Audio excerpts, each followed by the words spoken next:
All right, welcome everyone. Thanks for joining us at this webinar with Andrew Millison.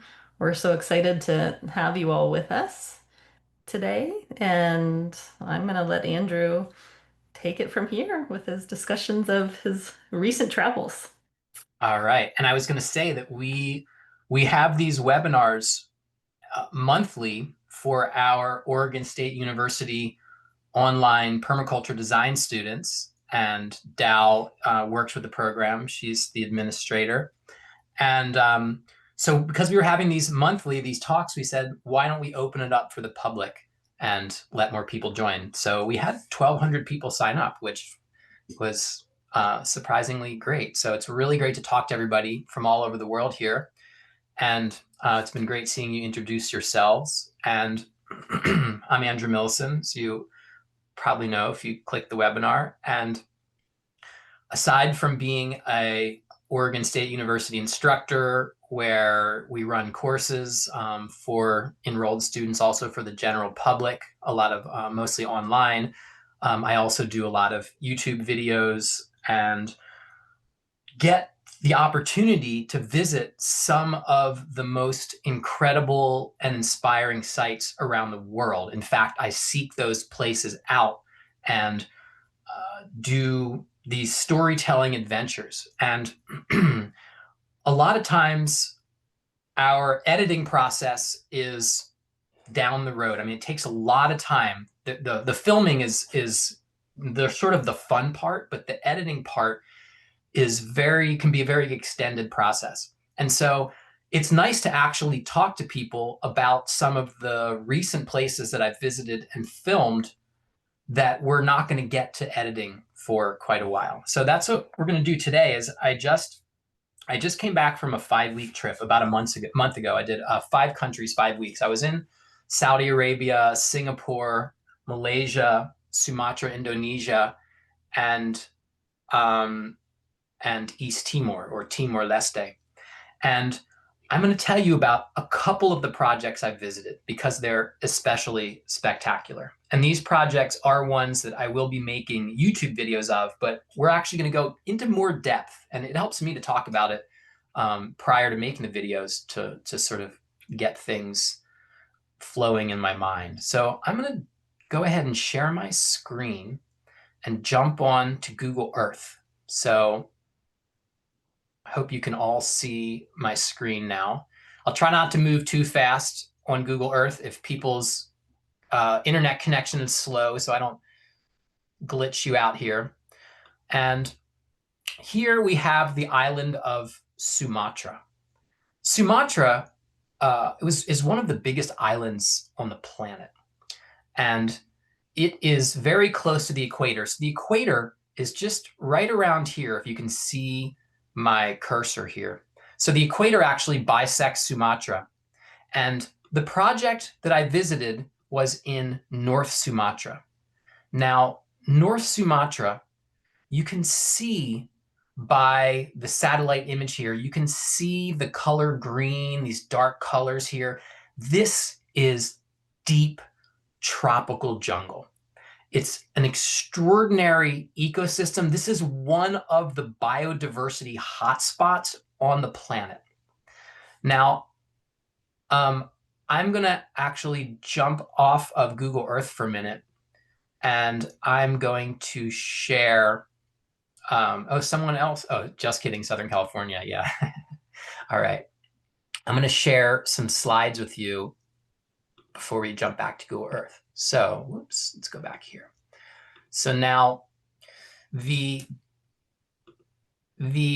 looser ecosystem, right? This is this dense tropical jungle ecosystem here. And this incredibly biodiverse place is home to more than one variety of orangutans. And this is the Sumatran orangutan. There's about between 13 and 14,000 of these orangutan left here in this region. And then there's another kind of orangutan that is even has less population than this one here. Now, this is the area where we still have wild orangutan. this within this looser ecosystem. And you can see here, this chart here, I show the density, right? The green is the higher density of orangutan, and the orange, and then as we get to red, is the lower density of orangutan. And there's massive deforestation going on in Sumatra. Now, I know that this is an old chart. I was trying to find a newer chart, but this one is from 1985 to 2007. So this is still 18 years old, but you can see the reduction of green remaining natural forest, and then you could see the red showing the forest loss. And this trend has only continued. And so this has really reduced the habitat of not just the orangutan, the gibbon monkey, the sun bear, all of these really incredible species. And one of the main culprits in this destruction of habitat is palm oil, right? And so this is, so I visited a site that is actually working directly on using permaculture to create a solution to this habitat destruction and this vast palm oil monoculture, right? So monoculture, so you can look and you can see these rows of palm oil trees. It's a single species, and they use chemicals, herbicides, fertilizers, but to keep other species from coming in. They maintain this as a monoculture with the use of chemicals, and it creates a real, like a habitat dead zone, basically. So they're taking the tropical jungle, which is rich in biodiversity. They are burning it, cutting it, logging it, destroying it, and then putting in these large, expansive grids of monoculture palm oil. And the effects have really been devastating, right? And you can see, actually, this is interesting because you see this river flowing through here. You see the color of this river. The color of this river is brown, or like a tan. And that basically means that it's carrying soil out of the system. And when you see a river this color, it's an indication of a damaged ecosystem, because it means that soil is moving out of this ecosystem. It means that things are not stable. I mean, you're always going to have some silt going down a river, but this here is a strong indicator. And the site that I visited here, it's called the Bukit Mas Permaculture Center. There's actually, the only access to this site is through this footbridge going across here. You can see me walking through. And you can see on the one side, you see the palm oil, you see the palm leaves there. On the other side, you don't see palm oil. You see this looks like a biodiverse jungle, right? And this bridge is the way to get from one to the other. So actually all the materials, everything on this site, they're building buildings. It's all brought over this bridge with motorcycles, hand carts, whatever. And so this is the boundary between the palm oil monoculture, and on the right-hand side, this is what used to be palm oil monoculture, and now they've brought it back to biodiverse jungle. And that's what we're going to be talking about. So I'm going to jump out of my slides for a minute. I'm going to jump back onto Google Earth. So here we are. How's everybody doing there? Okay, so let's go and share Google Earth. So you can see this dark green, the boundary of this looser ecosystem, right? This dense biodiverse area that's home to the orangutan and so many other important species. And then you can see that this site that I visited, this permaculture center, it's right on the edge of this system. Okay, and the edge it's like the edge of habitat destruction, really. And now they're turning it around. So I'm actually going to rotate this image a bit, and we're going to zoom in here. So what this group is doing, and it's a group called the Orangutan Center. And I'm going to go and use my go back in time button here on Google Earth, and I'm going to bring you back. So you can see right here, before I do that, you can see that this is palm oil monoculture. You can see this grid, these rows of trees here. And then you can see that this here is this more irregular pattern. This is biodiverse jungle. This is what the jungle looks like here. Okay, so I'm going to go back in time and let's see where we're going to go back to. Okay, so here we are. This is 2016. This is the same location, and you can see this used to be palm oil. Okay, so this is a 200 hectare site. So it's about a 500 acre site, this particular one. And they bought a palm oil plantation, and then they went in and they removed the trees, right? They actually cut down the palm oil trees, and then they began to replant the jungle. And it's not just a restoration site. They are also actually doing rehabilitation of orangutans and other species that have been seized from poachers on the black market or got stuck in a trap or something like that. So they're rehabilitating orangutans, and they're also creating habitat where wild orangutans have actually moved back in to this project. So not only that, but they've created an educational center where they are developing an agroforestry system where the people living around here can actually earn an income in ways other than growing palm oil, right? Because if you live here, there's these villages up here. If you live here, sort of like the palm oil plantations are the only economic game in town. So people are forced to either plant palm oil or they're forced to work for the palm oil companies. And, you know, yes, palm oil is actually a productive biofuel. I mean, not everything, you know, from a lot of perspectives, there's really positive things about palm oil in a way, because it's a way that people are actually growing a fuel source, right? And it's used as a food additive. It's used as a fuel additive as well, and a cooking fuel. So, you know, it's not like you can just say palm oil bad, because there's, in some perspectives, there's really like important, you know, parts of palm oil, but ecologically, it's devastating, right? So turning this area back into jungle, and they're also doing restoration in this area. In fact, overall, there's this site. Overall, they've turned 2,000 hectares in this region from the palm oil plantation back into the biodiverse jungle. Okay, so that's this site, and you get to see like a little bit of the mapping stuff. So now I'm going to go back to my slides and show you some more pictures. While I'm pausing here, Dow, I don't know if there's any questions that I should address before I move on. I can just keep going.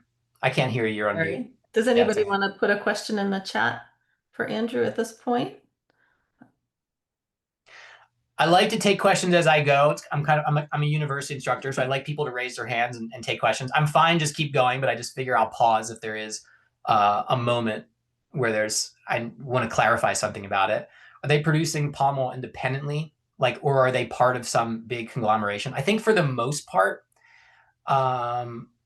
it's pretty corporate. I think people have to be part of some sort of system in order to plant on their land. I'm not 100% sure. Let's see. How big is 2,000 hectares? That's about 5,000 acres. So let's see. What is acres? So I don't know if you want square kilometers. How many acres or how many hectares? I think there's 100 hectares per square kilometer. Ooh, I I can look it up if you Yeah, want. why don't you look it up? Okay, you can answer that one, Dow. Okay, let's see. Over what time frame did the restoration occur? Well, you saw that in 2016, it was still palm oil, and then it was cleared out, and now we're in 2025. So really, it's been under 10 years, right? Yeah, before palm oil, what was the economy? Before palm oil, it was more of a subsistence economy. Palm oil has taken over this region very quickly, right? So it's like they realized that, I mean, and on another perspective, it's been something that really brought very needed income into Indonesia, So, but they went really hard with it, right? Okay, so we'll get into some of the forest crops when we look at the site. Let's see. How long did, whoa, this is moving so fast. Permaculture land take to grow and produce, and is there a food source there? Yeah, so I mean, this is the tropical jungle, so things grow exceptionally fast here. So within just a couple years, they basically go from, cutting down the palm oil to having really diverse big farm. Like a lot of this stuff, when you look at 3 years of growth, of jungle growth in this climate, it is really excessive here. They harvest palm oil. They're harvesting the seeds, so they harvest every year, right? Yeah. There's a So question about whether you want to talk about funding for this organization and yeah, how you yeah. So that's actually a really good question. So the funding for this organization comes from donors, and this video that I'm making is actually going to be a fundraising video for the organization. So I started filming videos now. I do stuff with OSU. I'm also doing stuff outside of OSU with an organization I started called the Earth Repair Fund. So that's where I actually have donors that are giving funding to me to produce a video, and that video becomes a crowdfunding video that then supports the project. So we've done our first video like that. The last video we published on my channel is from Hawaii, and that video is a fundraising video for the project. So we've already raised almost $35,000 for that project in Hawaii. I hope to raise a lot more for this video. So actually the two projects, both of the projects that I'm showing you in this presentation today are both ones that I am producing through the Earth Repair Fund. So I had donors give me money to make these videos, and then they'll both be fundraising videos. So you could give money when this video comes out. You'll be able to give money directly to the project through the video. Or you could also go to earthrepairfund.org and you could give money for the production of future fundraising videos. So, okay, I believe I should keep going because I see that the questions are rolling in faster than I can answer them. So we'll come back to questions now. Yeah. So I'm going to take you back to some pictures here. All right. So here we are. So now this makes a little more, share, okay. So now this probably makes a little more sense. Now that we went back to the picture of, now we went back to Google Earth, right? So we can see the palm oil on the one side and then the biodiverse jungle on the other side. Now, this is just a still shot. So all the pictures I'm showing you, these are just stills that I've taken from my footage, basically. Just went through today and pulled some out. So this is what it looks like underneath a palm oil plantation. So it's just palm oils, and then they will make sure that they keep this understory, all the grasses and shrubs, they'll have to keep that down. They'll have to suppress that, either using a herbicide, grazing animals, whatever they do to keep it down, because otherwise the jungle will just grow right back up through the palm oil. Okay. Dow wrote an excellent book about controlling invasive species and about the chemical herbicide industry. What's the title of the book? Beyond the War on Invasive Species. Yeah. Permaculture Guide to Ecosystem Management. Right. Here's another shot here, just showing the palm oil, and then boom, that's the edge of that biodiverse jungle there. Now, this is the guy, Sabar, who he really spearheaded this project. And one of the great things about travels that I do and about going to visit these sites is I get to visit and meet these absolutely incredible people. And Sabar, this guy, he's a young guy. He's like maybe 30 or 31. He's got a young family. He actually he's Indonesian, and he is from Aceh.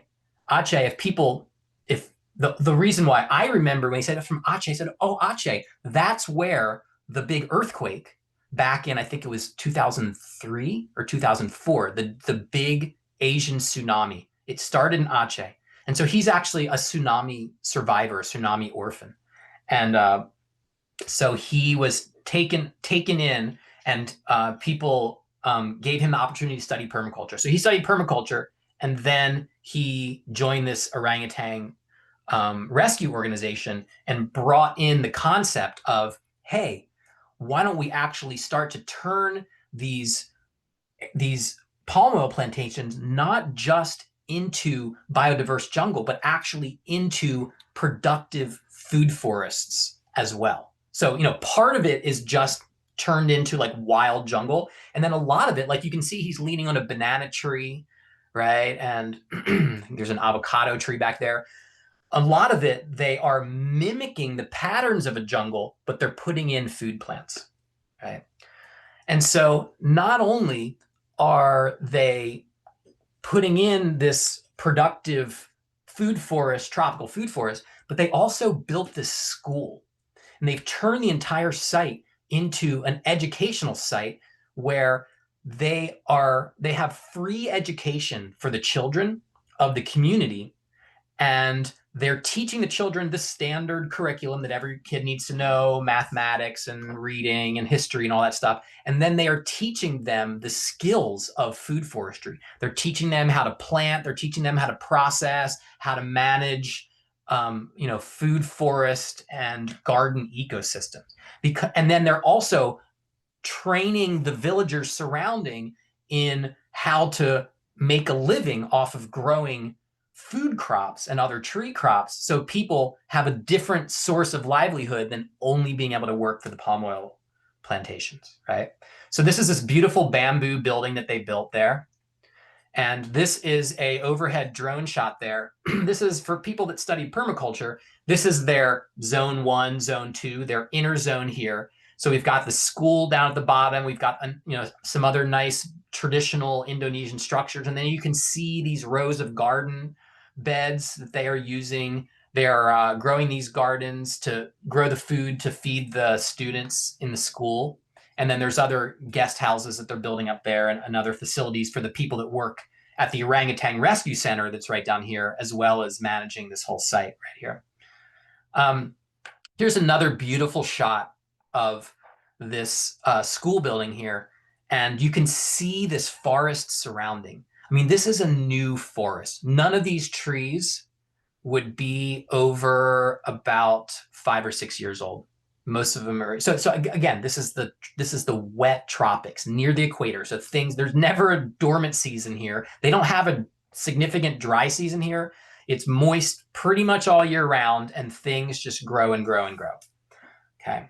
So it's a beautiful site. And here's another here. Oh yeah, go ahead. There's a few questions related to Okay. this. You want to take them? Sure. Yeah, sure.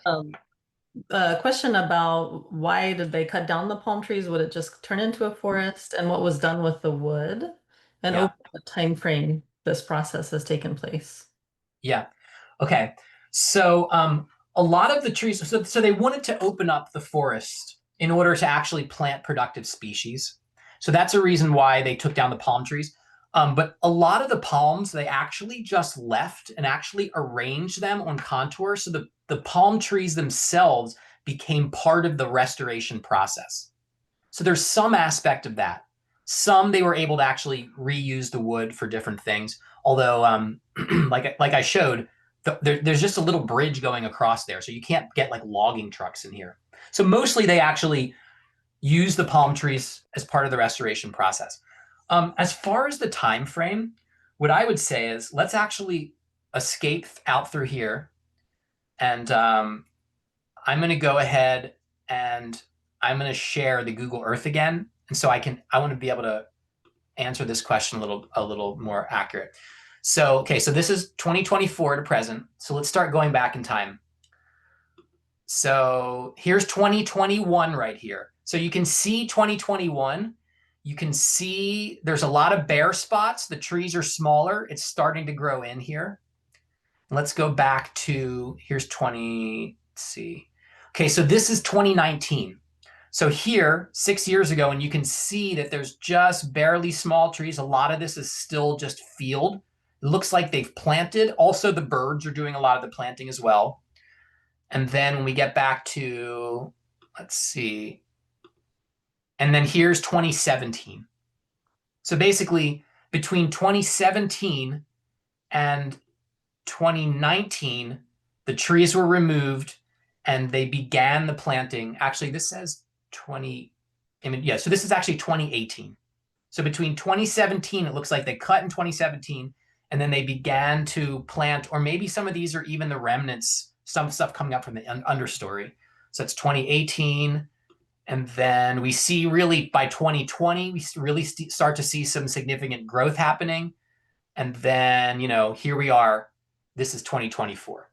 So we're talking about 5 years, basically, but from cutting the palm trees, we're talking about 7 years. Okay. Is there another question that I should take?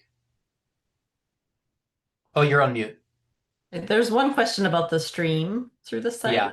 site. Yeah. I'm going to touch on that, whether it's cleaner. Oh, yeah. Well, see, the thing is, and it's interesting because when I look at this Google Earth image right here, the stream actually looks cleaner. You can still see some sediment, but I was there at a time when there were very heavy rains. So it could be that during drier periods, it does clarify some. So, I was only seeing it at a pretty bad state. But yeah, I mean, I guess when we zoom out, and we can see where's a stream coming from. Well, the stream right here is where it like exits the jungle. I can see that this is like deep biodiverse jungle. And then the stream is starting to get into palm oil area here. So it's flowing down here. And I could, if I took my measurement tools, I could measure and figure out just how far this is. But how we see we're starting to get into real intensive palm oil areas. And then, really here's where the jungle ends. And then the stream is just flowing through agricultural and palm oil areas until we get to the orangutan center. So there's not a really large area of cultivation before we get to the jungle, where I would say, where the stream is going to be in the best shape coming through this jungle. But, I want to reflect for a minute just while we're looking here.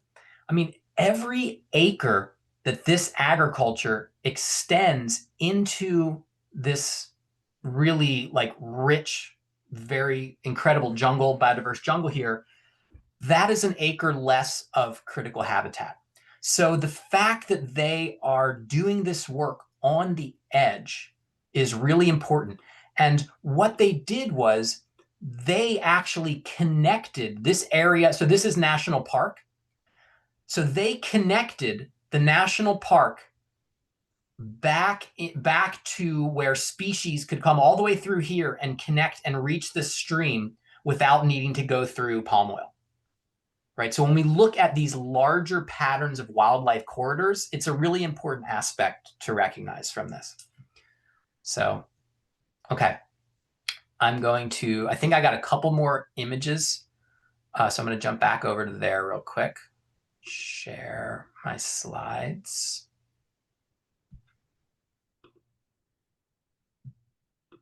Okay. Yeah, so here's the garden, one of their food gardens that are growing food for the children for their meals. And then I think this is the last slide in this one. Yeah. So this is one of the really cool things about this project. So I mentioned that this school is free, except they do have one fee that the students have to pay. The students, in order to pay their tuition, they have to produce seedlings, tree seedlings, at their homes in the village. And then every term, each student has to bring a certain number of tree seedlings to pay for their tuition at the school. And then those tree seedlings end up going and getting planted out in the jungle and in the food forest. Right. So it's really cool because they're teaching the students how to manage this. And then the students have to bring, the students are coming back to their families and they're saying, hey, in order to pay our tuition, we need to plant these seedlings. And so I just think that's a really amazing aspect of the project. But it also means that this school needs outside funding, basically. And this whole project, it's interesting when we think about the area that is economically productive versus the area that's just given to habitat. So this is the last image I wanted to show, and that's Sabar with some of the school children, and they're picking out seedlings. And then we went and we filmed them actually planting. Each kid, they plant the trees and then they put their name by it, and then they're like responsible and they watch the trees and they monitor them. So it's a really beautiful thing from the, my wife is a Waldorf teacher. So my my kids went through Waldorf school, so it's like very like nature based and hands on kind of education. So it was really neat to see these kids in their formal little school clothes doing this great work.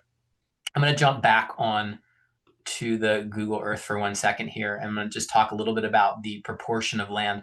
So the vast majority of this land is mostly jungle, and then like native jungle, and then it's really this inner core, which is only about 5 hectares, which is about 12 and a half acres, that they're doing more intensive cultivation of the more like cultivated food forest plants.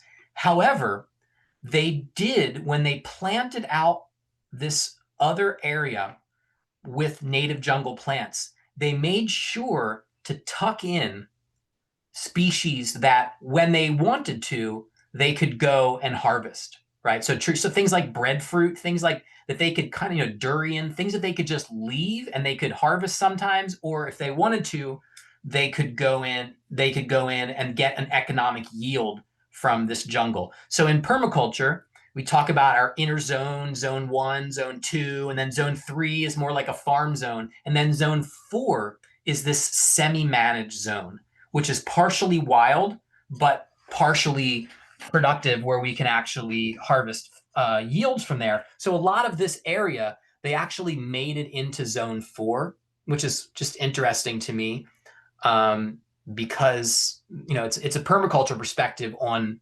reforestation of the jungle, right? To like put a yield in there for people. And they also planted things specifically that are food for the orangutans, for the gibbon monkeys, for the sun bears. So they're actually drawing those species into the site. And then this area of the site down here that you see, this whole part is the rescue area, where this whole zone right here, where they take injured or rescued animals, they rehabilitate them, and then they actually release them back out into the wild. So it's really amazing to see the multi layers that they're doing here between replacing the palm oil, between educating the kids and the community, and then actually literally rehabilitating the orangutans and other species, and then reintroducing them back into this incredible deep jungle system that they're adjacent to. But think about this. This is, it's like a microcosm of the of the problems of the world, in a sense, right? Because we have human economic livelihood, human economic survival, right? And it's just butted right up against the survival of wild nature. So it was exciting doing this project, and we're really going to address a lot of those key issues when we do edit the video. Yeah. A few more questions have come. Okay. You ready? Yeah. One was, were there any kind of water harvesting or other structures put in place to reduce erosion at the time of replanting? Yeah. So one thing I would say is that, like I said, they actually use some of the palm oil trunks as they cut them down to actually fell them on contour. So the palm oil trunks themselves became like water harvesting structures. So that's one piece of it. It's pretty spongy soil, and it's because this is and it's not very hilly.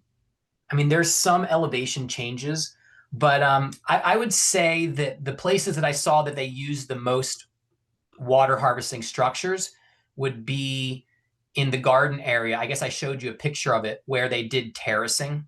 So where they cleared the area out for agriculture, I'll jump back to that picture so you can see again.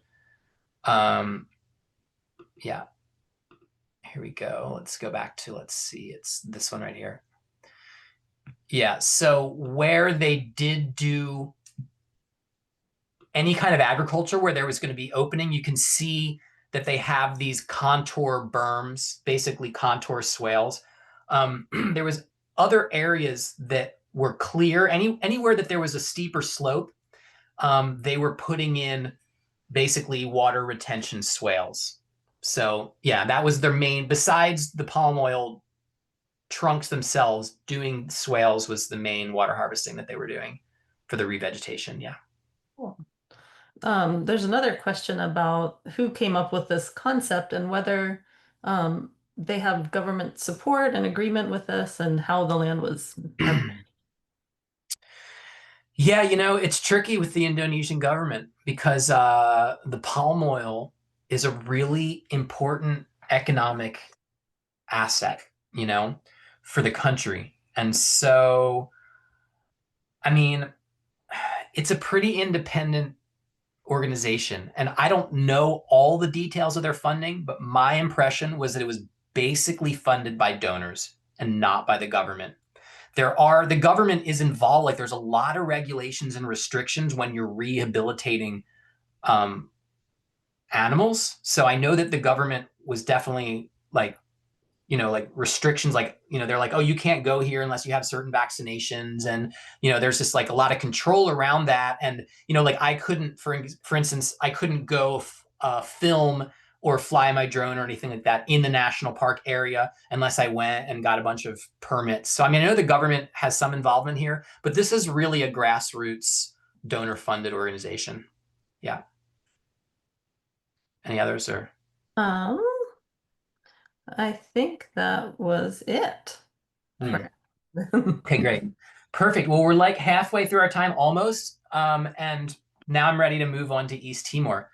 So once again, I will just repeat myself and I'll say that this, when I make the video for this project, you will actually be able to contribute directly to this project. So we're kind of bumping this one up in line. We should actually, hopefully, if everything works well, have this video published before the end of 2025.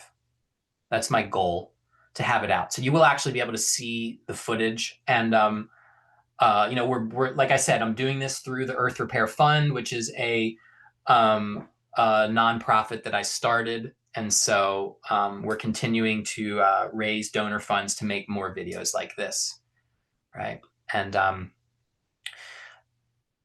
all right, so I am going to jump back on Google Earth.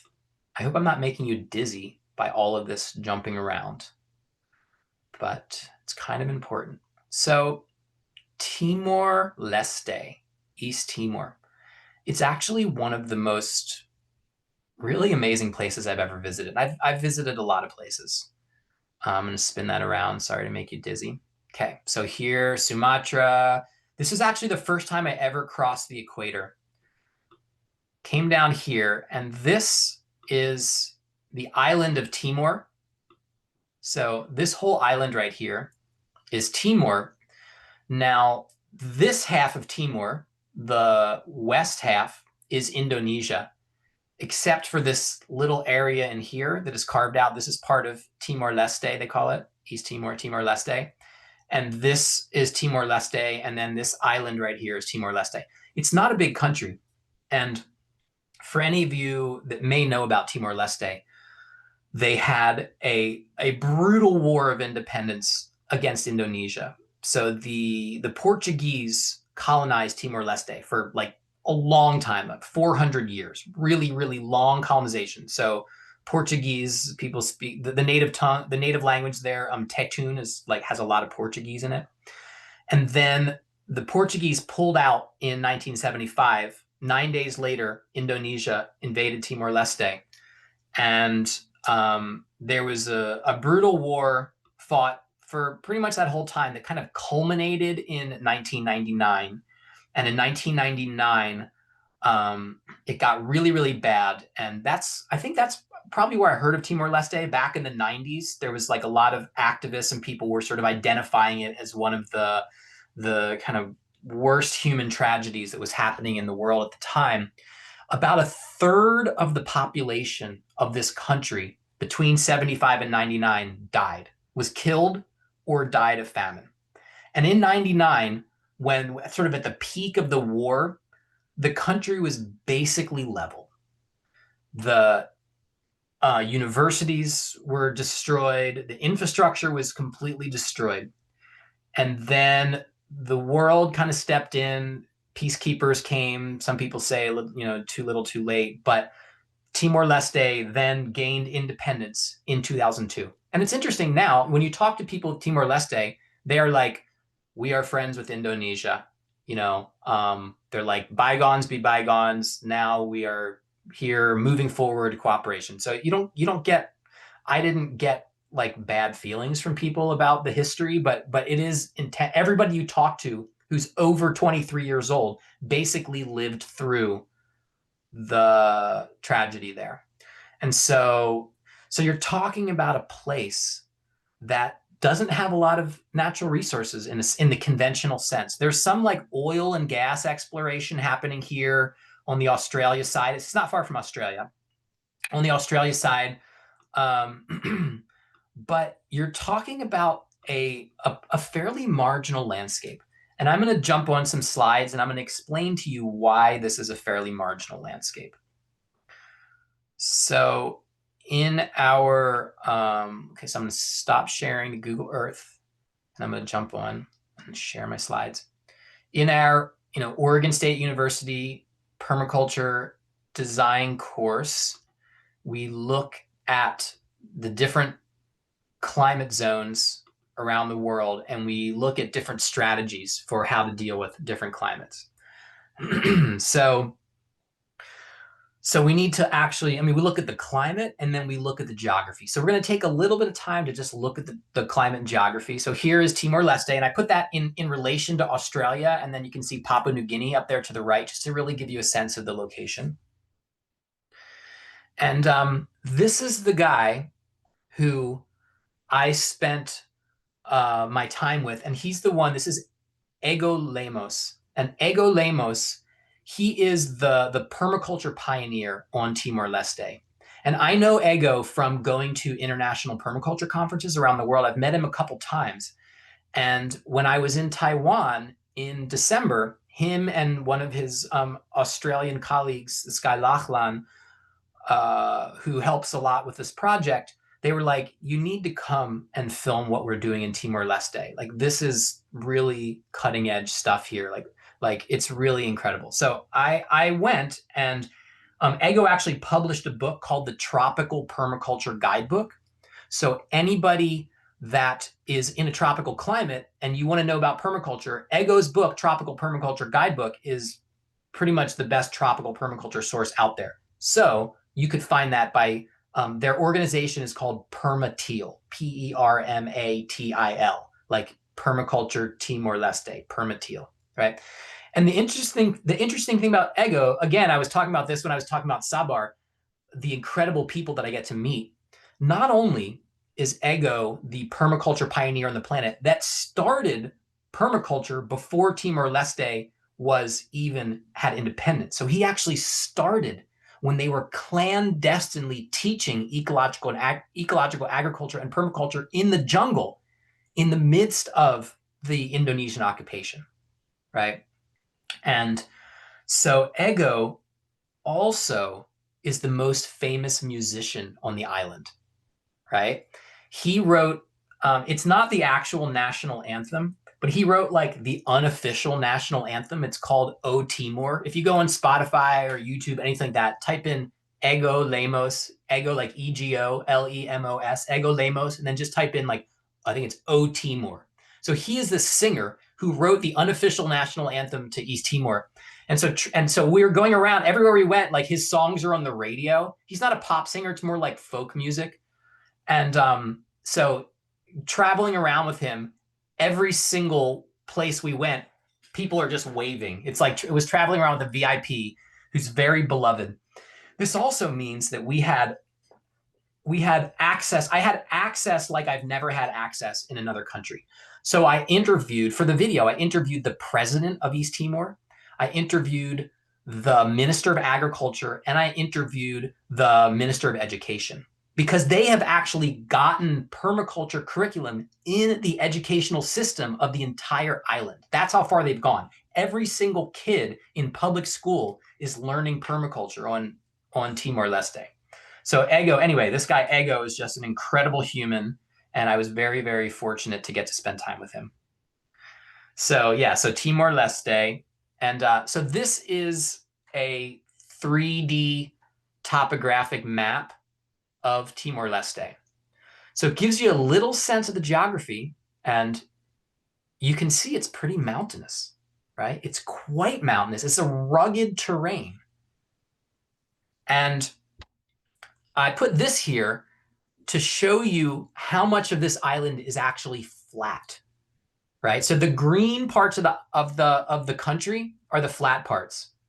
You can see I think it's something like 19% of the land area has any degree of flatness. Most of it is really rugged, steep, tropical mountains. And it gets pretty high. There's I can't remember what the peak it's like several thousand meters at least was the highest mountain here. And so, you know, when we think of agriculture, we think of flat ground, right? Flat ground is where you can have bigger fields and you can have agriculture at a scale where you can, use a plow, you can use modern equipment, you could use modern irrigation systems, right? And grow large areas of grains or, for here it would be rice. But when we look at this, we realize that the amount of space that they have to actually grow broad scale crops is very limited. Right. So this is a marginal situation when you think of like how is a nation going to survive and feed itself? Okay. And the thing that I learned here that I find really interesting, and it was a similar situation from when I was in Thailand. That video hasn't come out either. I was in Thailand in December. Is the water supply for these tropical mountain geographies and climates? And basically, I think of people digging wells and getting water from the ground. Okay. But when you're this close to the ocean, you have to be really careful about pumping too much fresh water out of these coastal plains, these low coastal areas, because if you pump out too much fresh water, then the salt water from the ocean will actually intrude into the aquifer. So that's the first thing. So they don't do a lot of pumping of the groundwater. What they're doing is they're getting water from springs because there's a wet season and all these clouds come in and they dump a lot of water on the high ground. And ideally, in a place where you have an intact hydrology, the water it soaks into the mountain and then it pops out as springs, and then people are getting their water supplied in that way. But when you deforest the mountain, then you can actually dry up your springs. You can dry up your water supply. So they have restored over 700 springs through doing water harvesting techniques, water harvesting structures in this island, right? There's only about 3,600, you might say, watershed subbasins, little areas that are a small little catchment area that have a spring popping out the bottom. So they've literally fixed about 20% of the springs on this entire island. So think about this entire country. So think about an entire nation has already, just by doing really simple handwork, simple water harvesting structures, they have already restored about 1/5, 20% of the water cycle of the entire country. Okay, so that's impressive. So this image right here, this is of a farm that is downstream from one of these spring restoration projects. And I wanted to show you this image because this is what agriculture looks like in a terrain like this, where you don't have flat ground, where you have steep slopes. Like this is a farm. This farm is on a fairly steep grade here, just tucked on this hillside. And the only reason why this farm right here can exist is because they're downstream now from one of these stream restoration projects, and they're able to pipe in, restored spring water. Okay. So that's pretty cool. And here's another, I tried to give you like a little bit of a side view so you can get a sense of the slope. And so, the farm itself, so this is a newly established farm. It's newly established because the spring is newly restored. And this is actually one of their new permaculture centers. So this has become a demonstration site. You can see in the upper right there, you can see this water tank. So that water tank is receiving spring water from the spring from uphill, and then they're gravity irrigating, and then all of the rows, these are all terraces, and they're built up. They actually, I didn't put in a close up image. I'm going to tell you one thing, and then I'll take the question down. Um, they had a really interesting technique that I'd never seen before, where they have these terraces. They built these terraces just with little sticks that eventually are going to degrade and fall apart.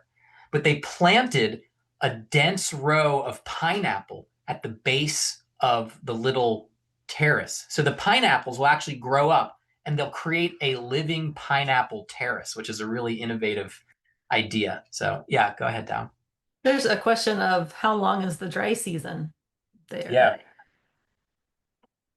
It's about, I believe it's about roughly half the year's wet and half the year's dry.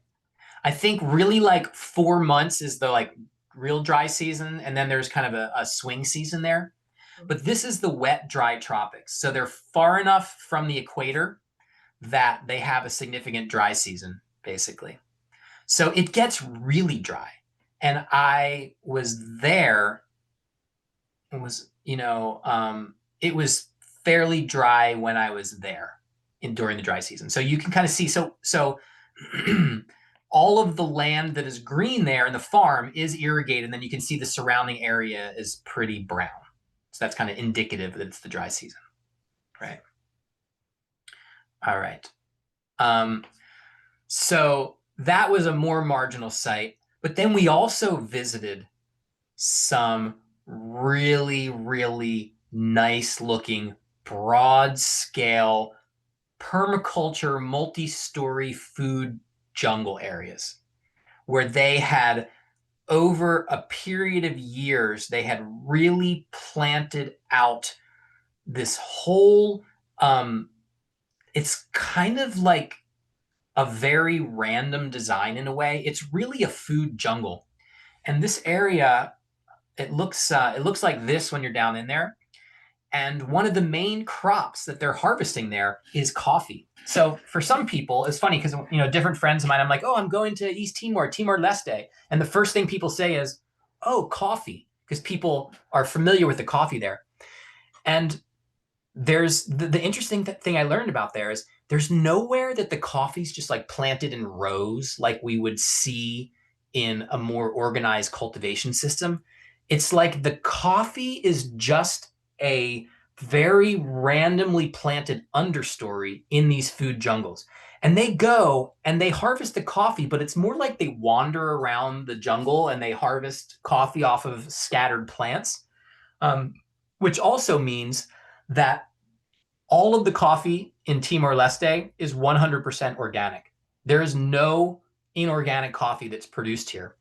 And it was really astounding, like being in these food forests. Like I had never been in a jungle food forest that was so abundant and also had such a kind of random, chaotic design. So it's really neat because it's very, some people criticize permaculture in that it's not necessarily scalable, right? And they're like, you can't scale these random assemblages of plants. But it was very fascinating to go to a place where they actually did have really large scale randomly planted plants. And like, yeah, they don't have industrial efficiency in their coffee cultivation. They are sort of just like, they go through with bags and just kind of wander around from plant to plant and harvest them. But for them, it actually works. It's really fascinating. So, okay, so this is a good example of what one of these watersheds look like, okay? And also, this is a good example where you can see how we're in the dry season. So you can see these kind of brown, bare ridges on the left and the right-hand side of this image. This is just a screenshot of one of my drone shots I took. And then you can see in the middle of this valley here, you can see the green. So they've done lots of water harvest, lots of different types of water harvesting structures, and lots of replanting from the top of this hill, stepping down all the way down to this watershed. So I'm going to jump off of my slides, and I'm actually going to jump onto Google Earth for a second here, and I'm going to take you directly to this site. So cool. All right, let's go to Google Earth. Okay, so this should be this site right here. Yeah, so the image that I just showed you is this. I went and I traced this watershed basin. And wait, let me see how many the sub theme of this talk I'm giving here is I'm showing you my favorite features on Google Earth, right? So I can see this polygon here. This is about 142 acres, or we can look at that in hectares. It's about 57 hectares, right? We can look at that in square kilometers. It's about a little over half a square kilometer, or in square miles, it's about 22.22 square miles. Okay, so that is the area of this small watershed, and throughout this small watershed, I have a lot of the work that they've seen, that they've done, you can't really see it anymore because the trees have grown over a lot of the kind of permaculture earthwork type of things that they've done here. But let's see, what can we see from Google Earth? Well, I have some slide images that I'll show you. It's not great to see it on Google Earth. I'll show you from the slides. Yeah, Dow? I actually have a question. Okay. Was Yeah. this part of the island deforested like during the Civil War period? Is that kind of what happened to the Yeah. Yeah. historic forest? Yeah. So, well, remember, before the Civil War, there was about 400 years uh, of Portuguese colonization. Mhm. So I think that it would probably, I never really got the like whole long story of the natural history of this island. But if you can imagine, the Portuguese were using this as an extractive colony. So I'm Mhm. sure that they were extracting timber. They probably brought. In cattle, you Mhm. know. So I think that there was a lot of impacts. And then I know that during the War of Independence, like the guy Ego that I was talking to, I mean, I just want to say these people's stories are, you know, it's shocking when you start to hear what they went through. But Ego, he was up living, moving with his family as a little kid in the jungle. He lived in the jungle for 4 years. So basically, like hundreds of thousands of people fled up into these jungles, and they just like lived in the hills and lived in the jungles. So I think that there was a pretty big um, impact event from Mhm. that as well. Um, a really interesting thing, though, that they told me is that um, the natural system of having the intact watersheds that work well involves water buffalo. And the water buffalo, which are native to this island, they would wallow. They would create these water buffalo wallows, which became these water catchment pits, basically. So you had water buffalo throughout the watershed, and they were part of keeping this system intact. Sort of like in the Pacific Northwest, how we have the beaver. Yeah. Their beaver are the water buffalo, which is really cool. And I didn't see water buffalo because on this side of the island, they like don't have them anymore. But apparently the other side of the island, they have water buffalo. I mean, I've got to say, I want to go back to East Timor so bad. Like it was just the permaculture work stuff there was just so exceptional. Um, any more questions before I go on? One person was asking if you could use the timeline feature to show Oh, and history. okay. Yeah, I haven't done that for this site. Let's check it out. So, and we'll see what kind of let's see what kind of stuff. So this is 2023. It looks pretty good. 2022. Okay, so we're starting to get, so here's 2021. I don't know if I'm going to just flash between there. Okay, I definitely saw some more vegetation coming in 2021, but let's go back. Okay, so yeah, 2022, we can start to see it's a little more sparse. Let's see. Yeah, so here we are. Let's see. We'll see how our clouds turn out. So here we are in 2019. You can see especially like some of these lower areas are looking pretty sparse in 2019. Let's keep going back.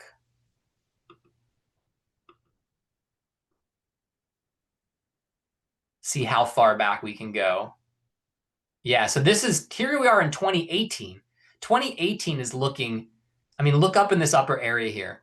2018 is looking pretty sparse comparatively. Let's see, 2013. Yeah, 2009, right? So, we still do have these trees in here, 2009, but you can actually see this dry, empty wash right here, 2009. And the permaculture site that we actually visited right here is certainly not there. So let's do a little let me just see if I can go back any farther than 2009. Yeah, so this is during the wet season, 2004, 19. Yeah, they don't show us anything. Let's go back to 2009 for a second. So I'm going to go and I'm going to turn this off. So we'll get to see like the flash between 2009 and now. So we can get a little bit of a before after shot. So let's turn that off. Okay, so we definitely see some level of a higher density of vegetation. Let's go back there again. Okay, so 2009, and then look especially up on these edges around these trees. Okay, so there's been some level of change and greater vegetation, in my opinion. We'd have to actually do like some like GIS analysis to figure out what is the difference in what we call the NDVI. What is the difference in overall like vegetative coverage before and after? But we visited the spring that became restored. Actually, let me look specifically here in this area. So look in this area here. So here is this is the main drainage right here. So this is 2009. And then you can see tree establishment through here in modern day. And then this is actually this is the permaculture site now that's been established here. And this guy that we interviewed here, he actually has a compost business. Oh, here's some of the water harvesting structures. These look like newer, so they're kind of popping out right here that they've put on these hillsides here. And you can see this terracing they've done here down below. And he actually established a compost system where he has people bring their waste, their agricultural waste and their kitchen waste, and bring it, and he makes compost, and then he sells it for reforestation projects. So this is like a permaculture educational center. He has some little fish ponds there.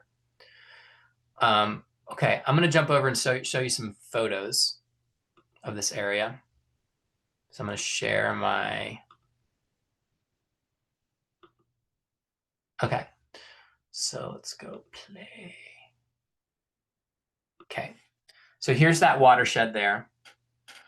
And this is one of the typical water harvesting structures that are put in. And you can see me walking on that berm to give you a little sense of scale. And so this is one of their water buffalo wallow analogs, where they are actually trying to build their own water buffalo wallows to integrate that back into the watershed. And then this is the permaculture center here that is now a compost production facility, right? And then, okay, and then here we actually jump over to the next one. So, okay, so that is this site, and this is an interior site. And then I'm going to jump back to Google Earth, and I'm going to show you another site. Yeah. So, all right. And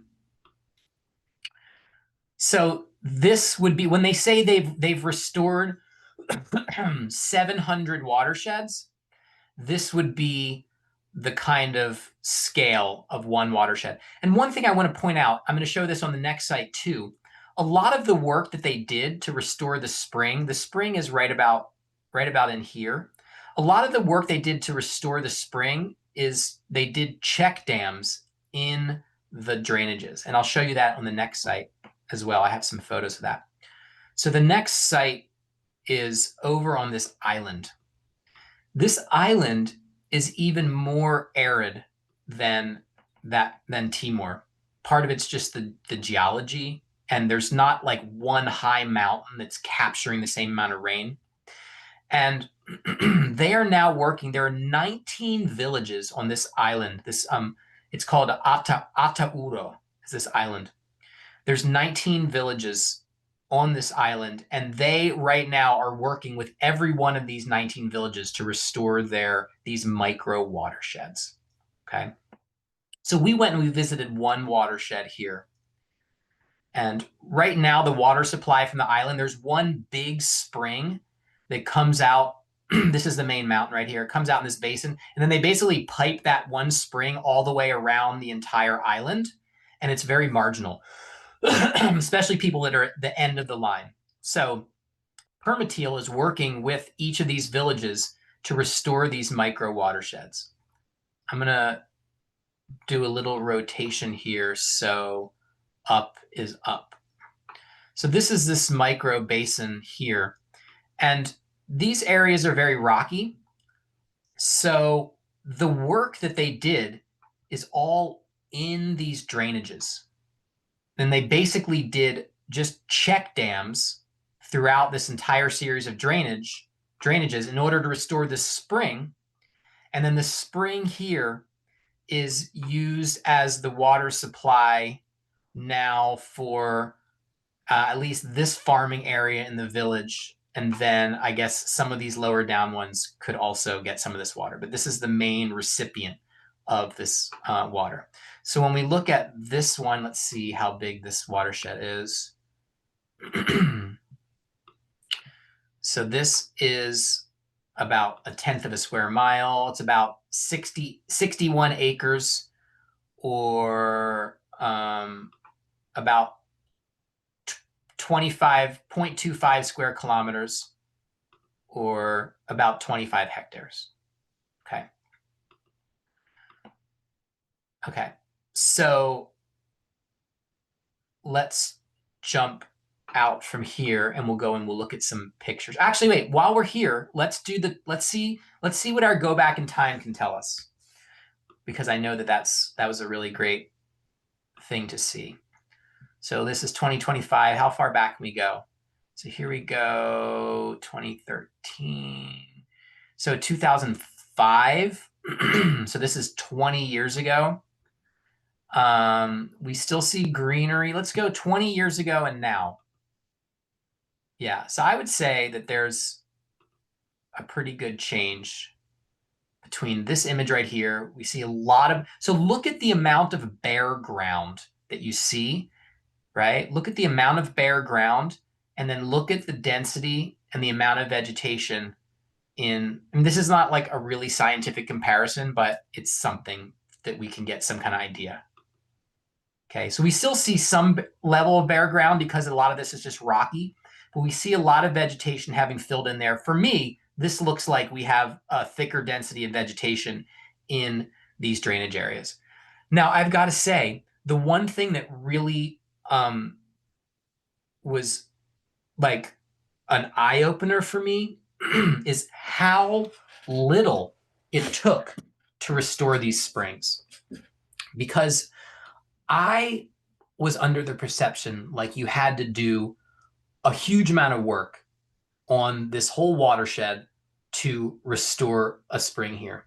And what I found was that it didn't take that much work to actually make this level of changes and the changes in the groundwater flow. Wait, one thing we didn't see was we didn't look at this farm area, see what that looks like back in, say, 2005. Okay. So they still have some trees there. It definitely looks more sparse. It's hard to tell because so this is from September, right? Yeah. So again, this is not a scientific comparison, but Google Earth 2005, Google Earth 2020. This is actually 2023. Okay.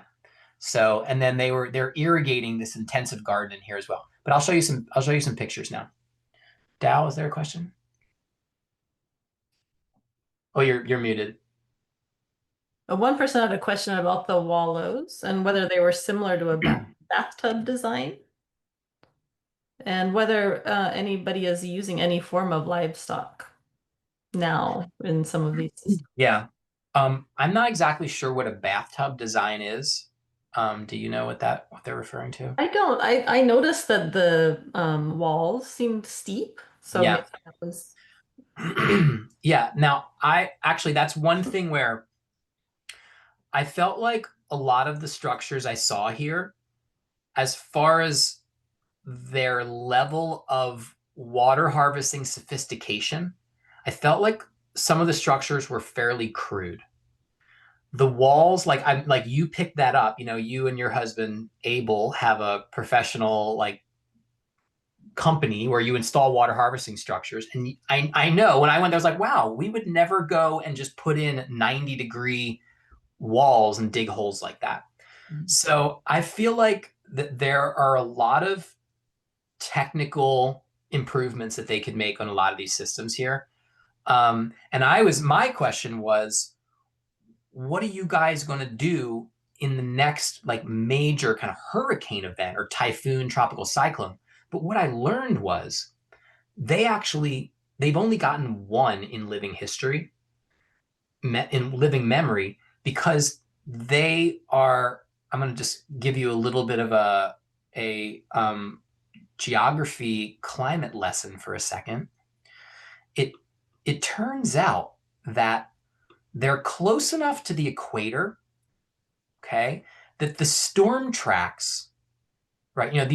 Tropical storms basically they the tropical air mass that moves over the equator, and then you get these cyclones that come off the equator, and then they move to the south here, and eventually they'll get entrained in the jet stream. So a lot, sometimes storms will come off the equator and they'll hit Australia, they'll come here, they'll hit Australia, but that there's not enough runway that basically they're still in the runway of the buildup of these tropical storms. So the tropical storms, the tropical storm path just tends to go south of them. And there's only one in living memory that actually came on this side of the island. So they don't get as intense rainfall events as we think of in a lot of the subtropical areas, which was why they could be a little more, I'd say, maybe sloppy with some of their water harvesting technical structures. Yeah. Is there another question or no? Somebody just asked more specifically if they did swales, ponds, berms, Yeah. and So, then they yeah. clarified the bathtub idea was being made with just with a bucket of an excavator, like a half moon. Yeah, so they have some stuff like that, but let me go to some pictures here, and we'll first off let's look back at that other structure that we were talking about. So let's go back to where am I? Yeah, this one right here. So you can see like they basically just dug this thing out with pretty steep sides and put this berm here, and they don't really have like an armored spillway. This is also collecting runoff from the road that we see adjacent there. So, like they just had an excavator driver come in and just make this thing. But it's working. That's the thing. Another thing that I learned from this, I was like, wow, you can have fairly crude structures and it still works. However, the time that it doesn't work is when you have a really extreme rain event, right? So this is what that little homestead area looks like. You can see kind of in the lower area, and you can see they have a garden next to there and a lot of fruit trees and stuff. And then these dry hillsides with a lot of like eucalyptus and these trees that don't let a lot of things grow underneath them. And then this is really mostly what the structures look like in this particular watershed here. We have, this is a drainage, so it's a little valley, and we have these rock structures, just like a dry stack, freestanding rock wall built across the drainage. And then you can see behind, then they dug out a pit. So it's a combination, we might call this a check dam. It's a combination between a check dam and then a pit dug behind. And so when the water's pouring down through here, it'll back up behind here. Water, it'll slow it down. Water will come and it'll slowly seep through this wall. So it'll flow through this wall and it'll pull up behind, and that water will soak down in the ground. So primarily the entire watershed restoration that they did for this particular watershed was pretty much only this type of structure. We do see terraces, swales, the same kind of stuff that I was showing you in Indonesia as well, built there. This is an overhead of the homestead that was being fed by that spring. And you can see in the center of the image there, they have the garden that was really watered, irrigated with the spring water. And, you know, in the older image, we saw trees. So we still saw tree crops. They were around in this spot. I think a lot of those things filled in a lot. But the main change is now they have enough water to irrigate a vegetable garden. And the difference in nutrition to be able to irrigate a vegetable garden versus not, it's pretty dramatic. And here's a fact that might blow your mind a little bit. 47% of children in the country have some level of malnourishment.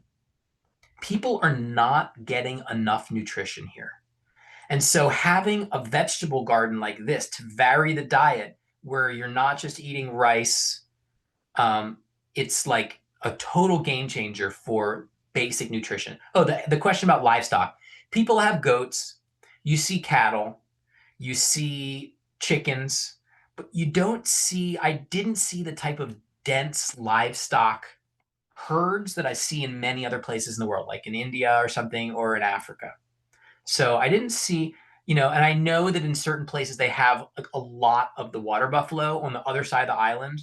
That's actually a little bit wetter. So I was mostly on the dry side of Timor, and then Atauro is pretty dry itself. Yeah. So okay, let's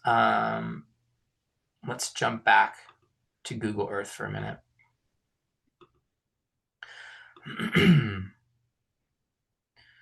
So again, these are small, modest little watershed areas that they're restoring with these structures. But take each one of these, right? And each one of these little ones I've shown you over here, and then multiply that by over 700. And you start to get a cumulative effect that literally is altering the nutrition of the population. And it's definitely altering the water availability, which directly is influencing people's economic livelihoods. So there's many examples of driving around. He's like, yeah, you see this little plant nursery? Yeah, they used to only be able to sell plants for half the year during the wet season. Otherwise, they just shut down during the dry season. We're here during the dry season. He's like, now they are selling plants all year round. And he's like, do you understand what that does for this family? The effect of being able to run their nursery 12 months of the year versus being able to run their nursery, 6 to 8 months of the year. The financial effects, which then trickle down to the nutrition effects and the roof on their house and whether their roof is leaking, and whether like they can fix their motorcycle to get around. I mean, when you start to multiply these small little watershed improvements and then the people that are affected, and then you multiply that again and again, you actually have a substantial change in the livelihoods of people in this country. So that was really just one of the most spectacular things for me, was to see small scale permaculture systems, watershed restoration systems, scaled up and scaled up and scaled up. and to see the actual effects on people's lives there. Yeah. Really cool. Yeah. There's a few questions coming in. Okay. Ready? Yep. Yep. One is, do you know how many check dams they would build per watershed or per catchment? Yeah, they would basically build check dams everywhere that the slope would allow. So, I'm trying to remember. This is in the video. Like for that one that we just saw, that one on Atauro, where it was only check dams. Like how many check dams did they have in that watershed? Probably somewhere between like 30 to 50. And that's all it took to restore that entire 60-acre watershed. You know, and they, some of them were just small, what I think of as like some more smaller check dams. But then I mean that one that I showed you, I should have brought you a picture with me standing on it to give you a sense of scale. But like some of these are pretty big, and they've dug a fairly big excavation behind it, so they're not just, I would say they were check dams plus, right? They were like supersized check dams, so that helps a lot as well. Yeah. Um, One question is, if the hurricanes and kind of bigger events are rare, Yeah. um, making use of a cheap but effective technique, it seems like it's kind of well adapted to the environment, and maybe like a more intensive pond building like we would practice here wouldn't be as appropriate. Well, my only fear with some of these structures is that when you do get another really big rain event, it's going to overspill a lot of these structures here. That with the way the climate is, I mean, the extremes have really uh, are gotten more extreme. So my fear is that some of these newer structures that haven't been tested will fail when you have another big event. So we actually, I mean, I talked to them about this because I was like, when I go and I document these projects, I mostly keep my mouth shut, and then I'm just documenting, seeing what they did. And then there's usually a point where they say to me, they're like, so, like, what are your thoughts about this? And I was like, well, my thoughts are, I think that, and again, I say this very gracefully, I'm like, I think that there like could really be some technical improvements done, because some of these systems, I feel like when you have an overflow event, you don't really have very well established overflows that are kind of built to the technical specs that we would build them, say, in like Oregon or something, like that Dal and her husband would build them, right? Or that we teach in our online classes, our permaculture water management class, or our permaculture design course. We're talking about like plan for the overflow and all this stuff. So Ego was like, after the video comes out, we should plan a conference. We should plan a conference, and we should bring some of the more technically advanced water harvesters. We should bring them to Timor, and we should have a conference, an educational event. And I was like, yes. And I even went and I texted Dr. Avinash Pol, who is the chief advisor of the Pani Foundation in India, and the stuff in India is just some of the most technically advanced water harvesting structures, right? I mean, they have a really amazing system of education where they have university professors and everybody. And like the Pani Foundation, if you've watched my videos, you've seen I've done 6 videos with the Pani Foundation in India. And I mean, their stuff is really, really well done.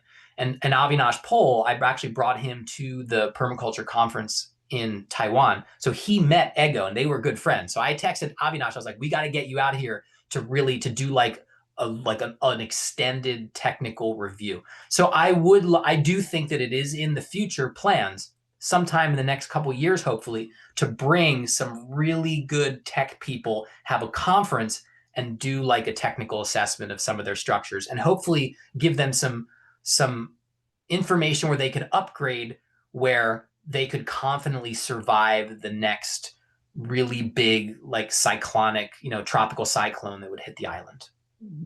Yeah. Another kind of related question, but Yeah. are fires common there? It does look somewhat dry compared to Yeah. the other Yeah. site we're looking at. Yeah. They do have fires, and I mean, interestingly, I found this in India too, in wet dry tropic, is people do a lot of burning. Mhm. They set a lot of fires intentionally for like a wide variety of reasons. Some of it is for that green spike after you release the nutrients. I don't know. And there's also like there's a lot of people just burning trash basically. So like people are just light a lot of fires because in a place like this, I mean, I know for Dili, the capital is Dili, which is right here. And I know that they have a big incineration plant there where they burn garbage. But like a place like this, like what do they do with plastic bottles? I mean, it's remote. Where are they going to take them? So they do a lot of burning. So there are just a lot of fires, and some of these areas, I was like, wow, this seems like a pretty fire prone area. And he's like, yeah, they have fire breaks built into some of their systems, you know, and because there's a lot of fires, you don't get the level of overgrowth that you might get in places where all fires are suppressed. So, I found that in India. I'm like, wow, you have so much intense animal pressure, animal grazing pressure, and you have so many like small scale fires and people that are harvesting wood for cooking everywhere that you don't get the type of overgrowth that we might find in like Northern California, for instance, where a fire would be so devastating. Mhm. So it's interesting to Mhm. think about that. Yeah. There's a couple other questions kind of related to the first site. So, Yeah, we're getting close to an hour and a half, so like let's just take whatever questions people want to ask right now. okay. One was, how does permaculture get into a country's school curriculum and agricultural policy? Yeah. And then another kind of shorter one is, are there still people practicing subsistence farming in Timor or near the orangutan center in Sumatra? Yeah. Yeah. So, first off, it's because of Ego's work tirelessly for over 2.5 decades of permaculture. And, when I interviewed the president and I interviewed the minister of agriculture, and you're like, I'm like, so what do these people, how much do they actually know about permaculture, about what permaculture is? And basically, what their interpretation of permaculture was Ego restored the springs. Permaculture restored the springs, right? So, the hydrology is a really important aspect of permaculture. And when we go through the order, we're talking about, water design is really the first place that we hit. And then subsequent layers come, like you can't plan a food system without having water, right? So we start with water. So, Ego and I talked a lot, and he's like, yeah, they basically think that permaculture is just water. He's like, it's okay. Let's not make it complicated. We'll just talk about the water stuff. So the support, when, like I said, they've restored 20% of the springs on the island. So the president's like, I support Ego. We love it, and the minister of education who I interviewed, um, she understands the benefits of permaculture. Ego created this tropical permaculture guidebook that has a lot of really great illustrations, and then they created one for children in Tetun in their native language with lots of diagrams, and they created a school curriculum.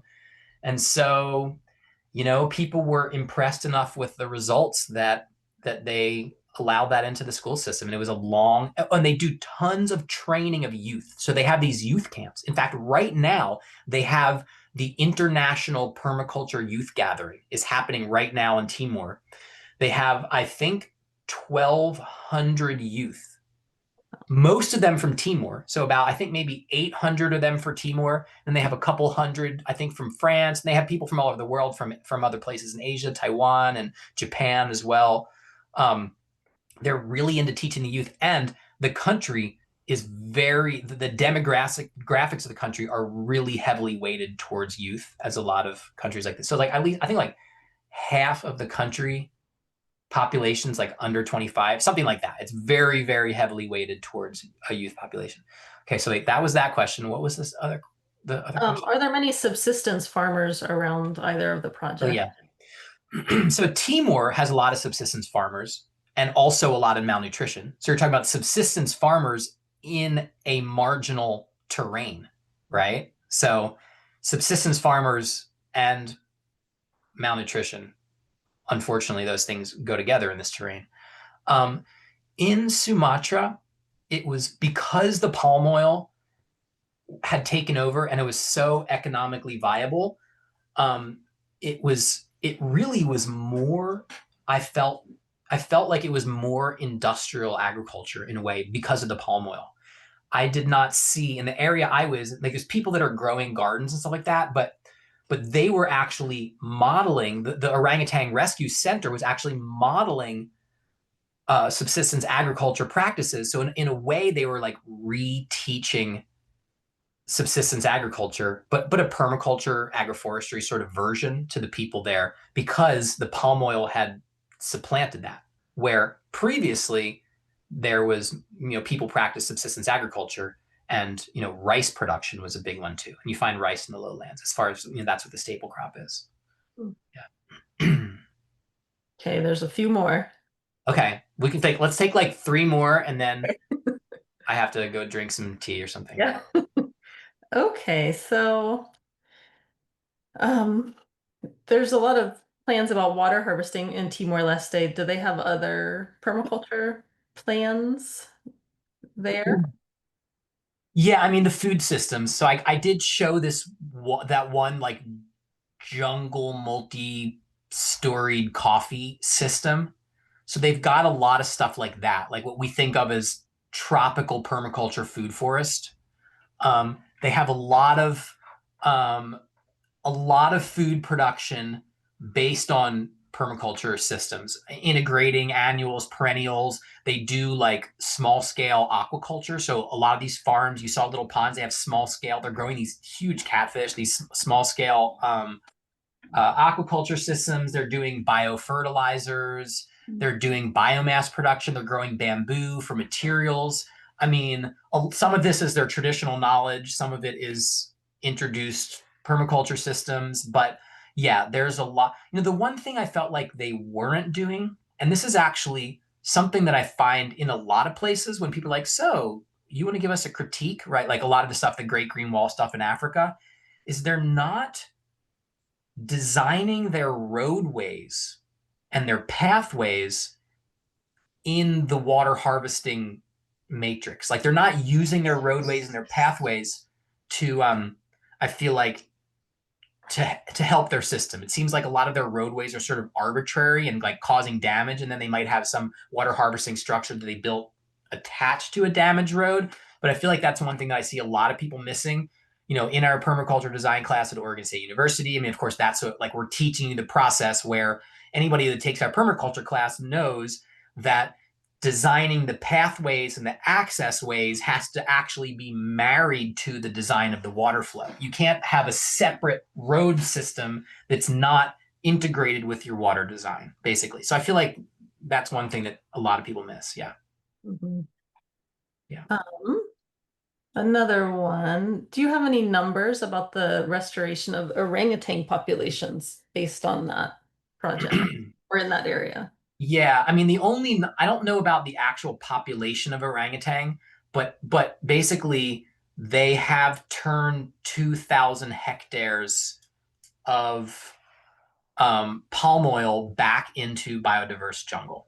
So it's like how many, I mean, I guess you could probably quantify like, you know, what is the ecological footprint of an orangutan? How many hectares like does an orangutan need? I don't actually have those numbers, but that would be you could probably do a little bit of research and find out like what does 2,000 hectares of habitat mean as far as an orangutan population. And then, I mean, the numbers that they've actually, because they have their rescue center and then they have the habitat restoration. So those are kind of like different, different aspects. I don't know how many they've actually rescued and reintroduced, but a lot. They've been doing this for a while. Cool. Another person asked, did they do any soil remediation after the palm oil just because of use of herbicides, other pesticides? Yeah. I asked that as well. And I mean, basically, reforesting a tropical jungle like that creates so much mulch material, so much biomass that I didn't see that they were specifically doing like just straight soil remediation. And also, there is a ton of plastic in the soil everywhere around there. And I was like, oh, there's all this plastic. They're like, yeah, the palm oil people were doing plastic mulching. It's some stage of the palm oil around the trees. And so there's just like you're going places and you're looking, you're like, oh no, there's like black plastic trash in the middle of the jungle here. So there's a lot of long-term bad repercussions from the palm oil production. And the other thing is though, the reason why the palm oil people have to apply so much herbicides, fertilizers, all that is the rain is incredibly heavy there. So there's going to be, and this is partly why the rivers are so devastated by the palm oil, is there's just like a lot of leaching, a lot of runoff. So and the soils are not like heavy clays; they're more this sort of sandy, loamy kind of soils. So I think that like there's a pretty rapid wash through. This is just my. I didn't really ask about this specifically. This is my interpretation. There's probably a pretty rapid wash through of these chemicals, and they find their way into the waterways and don't probably stick around in the soils too much with the amount of heavy rainfall that they get there. Mhm. What do you think, Dal? You think that That sounds sounds about about right. And kind of looking at the river, that would be my guess too. That it looked like there was a lot of sediment and probably yeah. erosion coming off of it. Yeah. Yeah. Yeah. Um, one more. Okay, one more is like a really good one. Yeah. Okay. Um, were there other water harvesting or water collection systems, swales? Are those being used at all? Or is it mostly just the check dams with the small ponds, wallows? Oh, in Timor. Yeah. Yeah, no, they do have swales. I should have put a picture. They do have swales, and it was interesting because they have like when we think of swales, say if you're going to do swales around here, you think of swales that are widely spaced, like, oh, a swale, and then like 30 feet later, 50 feet later, depending on the slope, whatever, you have another swale. But what I found is they took some areas that were degraded and barren, and they just did like swale, swale, swale, swale, swale, swale, swale. They just sort of patterned the whole hillside in one swale after another, and then they planted them with native species or they let the birds plant them. So yeah, I guess I didn't go and show you images of like every different type of water harvesting technique they use, but they did use swales, but more like a rapid succession of swales as opposed to widely spaced swales. Yeah, Awesome. yeah. Thanks. So yeah, So some folks have some questions about rewatching the webinar, but yeah. I'm going to get more information about that. Yeah. So I talked to Greg and we're going to repost the webinar on the page that Oh, you signed up for. I told him let's link to it there. So we're going to have the webinar reposted, and we'll continue to do these regular. Like I said, for the Oregon State University Permaculture Design course, we do these monthly. Although we tend to alternate. Like I tend to talk about career development one month, and then I talk about projects the next. So maybe like I think it would be a nice idea to actually turn the every other month ones about projects into a regular thing for the gen. I mean, it doesn't take any more effort for me to talk to, 50 people or 500 people, yeah. right? I'm just talking. So, yeah. And again, I want to mention that, when these videos come out, you'll actually be able to support these projects directly because I produce them through the Earth Repair Fund. If you want to know more about the Earth Repair Fund, you can visit Earth Repair Fund, no, earthrepair.fund. Hmm. Earthrepair.fund. Um, we have more videos that we're filming as fundraisers to directly support these projects on the ground. So, yeah, it was really nice sharing this with everybody. It was really great to see people join from around the world. It's always just touching to see people everywhere, to feel connected to people around. And I hope that I was able to just share a little spark from my travels, of some really just things that I personally just find absolutely fascinating and inspiring. So thank you all for joining. Thanks, Dow, for managing all the questions and everything. All Yeah. right. Take care, everyone. Okay. Bye, everybody. Bye.